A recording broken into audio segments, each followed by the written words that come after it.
bonsoir. Alors, ce sont là tous les éléments qui rentrent en compte sur ce genre de marathon Hoé. Que pensez-vous de la très bonne performance de nos rameurs des îles?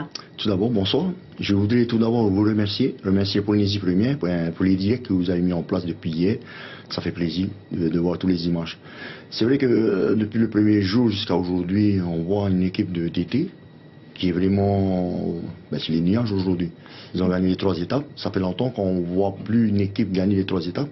Je voudrais adresser mes félicitations à cette équipe qui ont vraiment su tenir le coup jusqu'au bout. Alors justement, par rapport, revenons à ces rameurs des îles, est-ce qu'il faut aujourd'hui saluer aussi leur performance? Ah oui. Il n'y a pas que Mataïlia et de Réater, il y a aussi les Matara, tout ça, toutes les équipes de Polynésie, surtout ceux de l'extérieur. C'est pas facile pour eux, déjà pour arriver à venir à Waikiniwi, ça demande beaucoup de budget.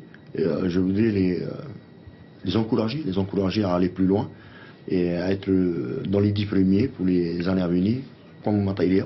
Je crois que c'est la première fois, si je ne me trompe pas, depuis 92, qu'il y a 2 équipes de Raro Mataï sur le podium.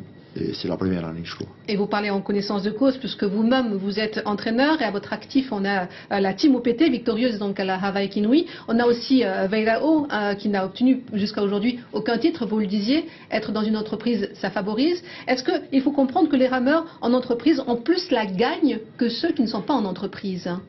Pour moi, personnellement, je ne crois pas.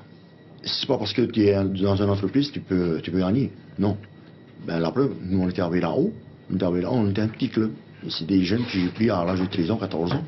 On a pu arriver sur le podium. Pour nous, un petit club comme ça, bon, nous, c'est gagné. Quand on est arrivé deuxième en 2003 derrière le Fariara, des petits clubs, on est arrivé sur le podium. Donc, je ne crois pas quand tu arrives dans un grand club, tu peux gagner. Je crois qu'il faut avoir les moyens. Il faut avoir les moyens financiers aujourd'hui, ça c'est sûr. Mais quand tu as du soutien à côté de toi, tu as la famille qui te soutient, on peut arriver à un niveau comme EDT aujourd'hui. Alors justement, EDT VA a montré sa suprématie en proposant une combinaison parfaite entre rameur et VA. Le résultat aussi d'un entraîneur rompu à ce type d'exercice, c'est ce que tu dis, c'est vraiment montrer de la volonté, montrer de l'envie, de la détermination. Oui. Pour moi, le VA aujourd'hui, il faut avoir de la rigueur. Il faut être sérieux dans les entraînements et aussi le respect.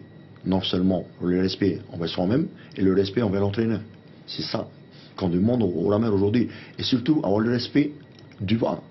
C'est pas seulement le rameur qui compte sur le VA. C'est le respect envers le matériel aussi. Alors justement, tous les superlatifs ont été employés pour qualifier la victoire de DT aujourd'hui. Quel serait votre qualificatif pour cette journée? Pour moi, c'est l'union qu'il y a eu entre le staff, je crois, de l'EDT et tous les rameurs qui ont permis de gagner aujourd'hui. Je crois qu'ils ont réalisé quelque chose aujourd'hui, c'est d'être arrivé à Mataïlia en premier et 3e. Seul, comme Touari disait tout à l'heure, seul Piret a réalisé d'être premier et 2e au classement général, en 99. Je crois que l'EDT a réalisé quelque chose de fort aujourd'hui et félicitations encore à eux et bonne continuation. René Avepi, merci d'avoir participé à notre invitation.